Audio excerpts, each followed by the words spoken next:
the fall in Gan Eden can once again exist. So we will have the opportunity to grow as we should have from the beginning. It says that this is at hand. Karav really doesn't mean have anything to do with hand.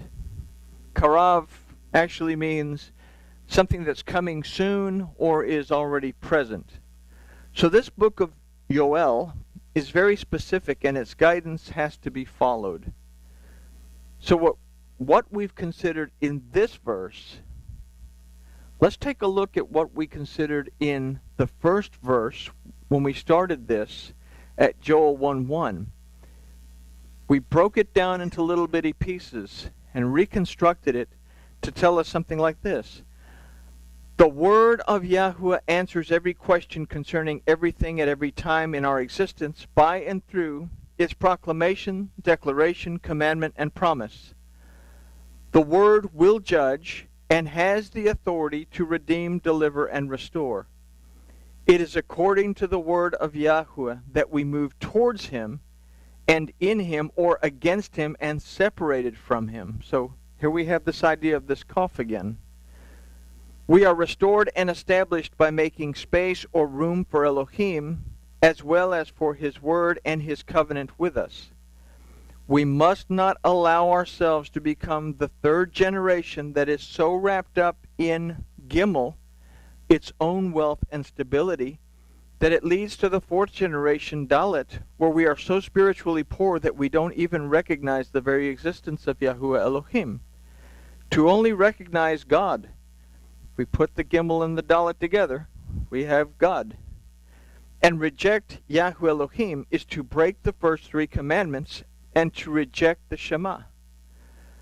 The worship of the Torah-observant children of Israel is not Judaism or Christianity, both of who have rejected Yahuwah Elohim, having fabricated the Lord God to replace him. The prophets were not popular because of their message. Though true, their message wasn't popular. It is the 1000th generation of those who love him and keep his commandments that will receive restoration.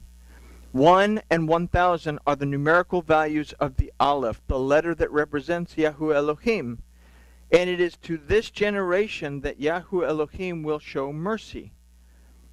Corruption is born and bred of ignorance, and it is spread to our children and to their children. It is here that truth can be maintained, or a lie can blossom into a new but false truth. We must not trample or take away from the word, as to do so will cause our abundance and rest to be devoured.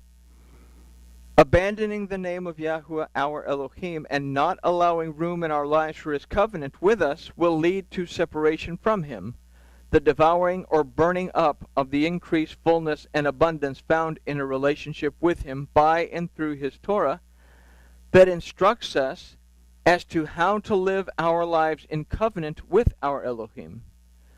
To not walk with Elohim according to his word and in covenant with him will affect our abundance and rest, separating us from his blessing.